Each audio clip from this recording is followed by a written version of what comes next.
Bonsoir Michèle Sibony, vous êtes vice-présidente de l'Union juive française pour la paix. Votre mouvement a participé à cette manifestation ce soir à Paris, place des Invalides. Une autre manifestation est prévue samedi prochain. La police souhaite l'interdire pour cause de risques graves de troubles à l'ordre public. Est-ce que vous comprenez cette décision ? Je pense que le trouble grave à l'ordre public, c'est ce qui se passe à Gaza et les prises de position de notre gouvernement. Vous reprochez la prise de position de François Hollande lorsqu'il s'est adressé à Benyamin Netanyahou pour le soutenir ?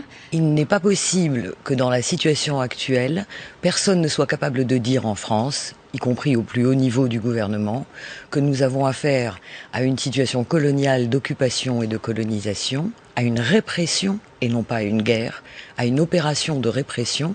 Benyamin Netanyahou a dit hier que si on s'attaquait à Israël, puisqu'il y a eu un mort israélien hier, le premier mort versus 200... Oui, mais il y a tous les jours des tirs de roquettes sur l'État hébreu, ça vous ne pouvez pas le nier. Oui, pourquoi ?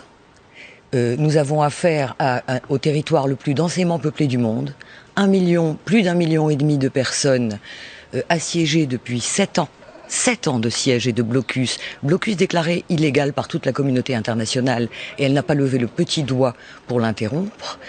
Nous sommes cette année en train de fêter donc l'horrible anniversaire de 7 ans de siège pour une population civile qui subit en ce moment les bombardements, et nous sommes en train de fêter un autre triste anniversaire, celui des 10 ans de l'arrêté de la Cour internationale de justice déclarant le mur, la construction du mur par Israël de séparation illégale et demandant à la communauté internationale d'agir.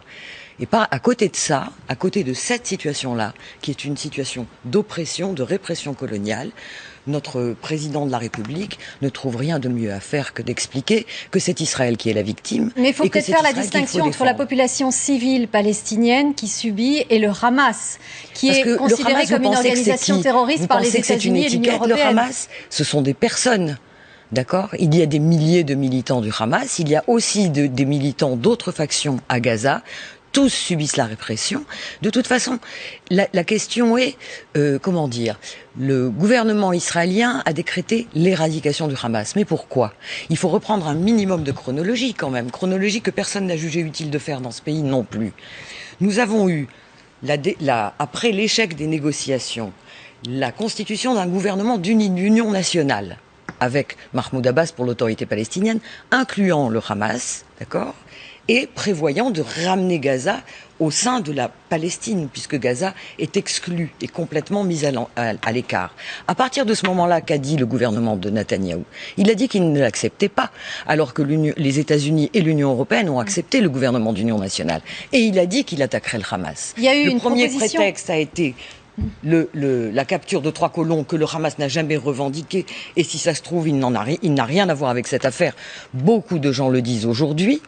Et à partir de là, on a la décision d'éradication. La proposition de médiation de l'Égypte avait été acceptée par Israël. Elle a été rejetée par le Hamas. Parce que, excusez-moi de vous le dire, vous continuez à adopter l'attitude qui est au fond l'attitude d'Israël, qui est une attitude... Non, j'ai aucune attitude. Non, mais je veux dire par là, dans l'interprétation des faits, il y a une grande tendance, et c'est presque normal, entre guillemets, à adhérer à la vision israélienne. La vision d'Israël est une vision coloniale. Nous réprimons.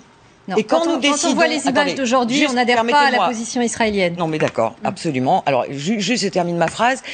Nous réprimons, et quand nous décidons d'une trêve, nous décidons d'une trêve inconditionnelle. Ce qui correspond pour le Hamas à une réédition pure et simple.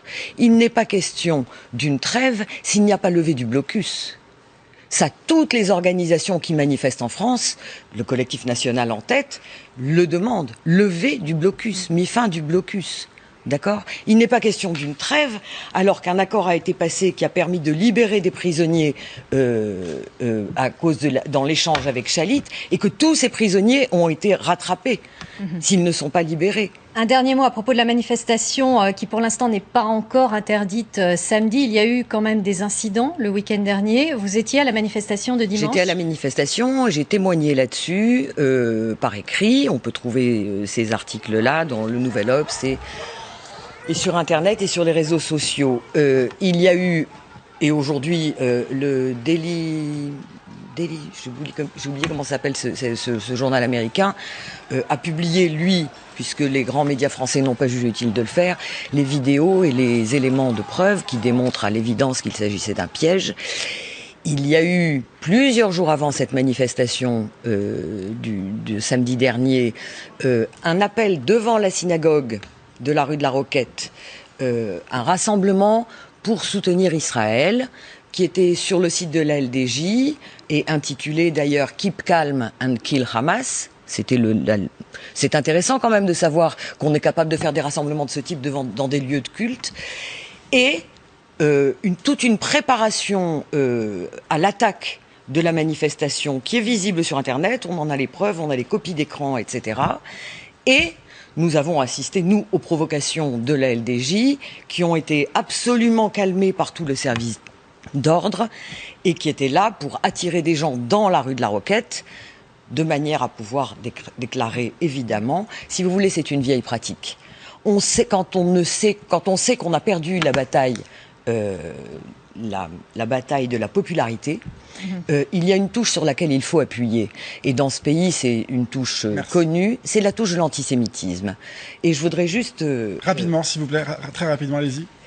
D'accord. Je voudrais dire qu'il y a des manifestations dans le monde entier, pas qu'en France. Il y a des manifestations devant des salles de presse et devant des rédactions, notamment en Angleterre devant la BBC, pour exiger que la vérité soit dite. Il y a un seul pays au monde qui prétend interdire les manifestations de soutien à Gaza, c'est la France. Merci beaucoup, Michèle Sibony. Merci Michèle Sibony, vice-présidente de l'Union juive française pour la paix.